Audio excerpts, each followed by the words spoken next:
शिवशक्त्या युक्तो यदि भवति शक्तः प्रभवितुं न चेदेवं देवो न खलु कुशलस्पन्दितुमपि अतस्त्वामाराध्यां हरिहरविरिञ्चादिभिरपि प्रणन्तुं स्तोतुं वा कथमकृतपुण्यः प्रभवति तनीयां सम्पांसुं तव चरणपङ्केरुहभवम् विरिञ्चिः सञ्चिन्वन् विरचयति लोकानविकलम् वहत्येनं शौरिः कथमपि सहस्रेण शिरसाम् हरः संक्षुद्यैनं भजति भसितोद्धूलनविधिम् अविद्यानामन्तस्तिमिरमिहिरद्वीपनगरी जडानां चैतन्यस्तबकमकरन्दस्रुतिझरी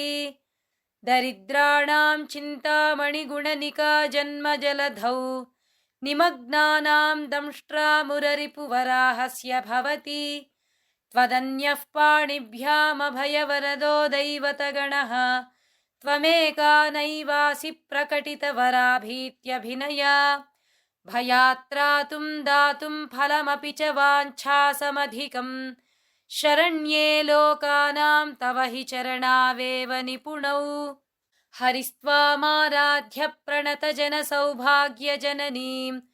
पुरा नारी भूत्वा पुररिपुमपि क्षोभमनयत्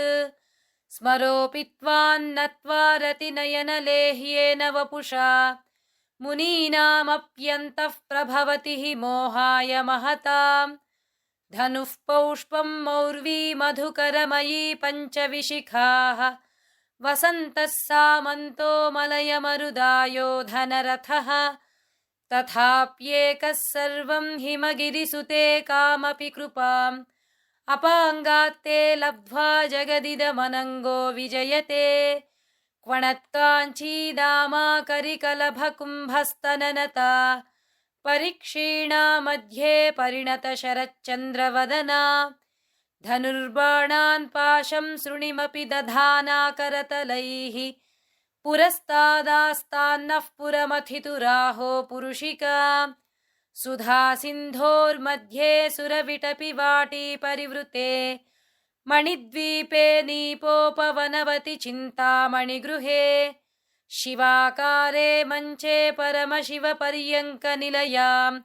भजन्ति त्वां धन्याः कतिचन चिदानन्दलहरीं महीं मूलाधारे कमपि मणिपूरे हुतवहं स्थितं स्वाधिष्ठाने हृदि मरुतमाकाशमुपरि मनोऽपि भ्रूमध्ये सकलमपि भित्त्वा कुलपथम् सहस्रारे पद्मे सहरहसि पत्या विहरसे सुधाधारासारैश्चरणयुगलान्तर्विगलितैः प्रपञ्चं सिञ्चन्ती पुनरपि रसाम्नायमहसः अवाप्य स्वां भूमिं भुजगनिभमध्युष्टवलयम् स्वमात्मानं कृत्वा स्वपिशिकुलकुण्डे कुहरिणी चतुर्भिः श्रीकण्ठैः शिवयुवतिभिः पञ्चभिरपि प्रभिन्नाभिः शम्भोर्नवभिरपि मूलप्रकृतिभिः चतुश्चत्वारिंशद्वसुदलकलाश्रत्रिवलया त्रिरेखाभिः सार्धं तव चरणकोणाः परिणताः त्वदीयं सौन्दर्यं तु हिनगिरिकन्ये तुलयितुं कवीन्द्राः कल्पन्ते कथमपि विरिञ्चि प्रभृतयः यदा लोकौत्सुक्यादमरललना यान्ति मनसा तपोभिर्दुष्प्रापामपि गिरिशसायुज्य पदवीम् नरं वर्षीयांसं नयनविरसं नर्मसुजडं तवापाङ्गालोके पतितमनुधावन्ति शतशः गलद्वेणीबन्धाः कुचकलशविस्रस्तसिचयाः हठात् त्रुट्यत्काञ्च्यो विगलितदुकूला युवतयः क्षितौ षट्पञ्चाशद्विसमधिकपञ्चाशदुदके हुताशे द्वाषष्टिश्चतुरधिकपञ्चाशदनिले दिवि द्विषट्त्रिंशन्मनसि च चतुष्षष्टिरिति ये मयूखास्तेषामप्युपरि तव पादाम्बुजयुगम् शरज्योत्स्ना शुद्धां शशियुतजटाजूटमकुटां वरत्रासत्राणस्फटिकघुटिका पुस्तककरां सकृन्नत्वा नत्वा कथमिव सतां सन्निदधते मधुक्षीरद्राक्षा मधुरिम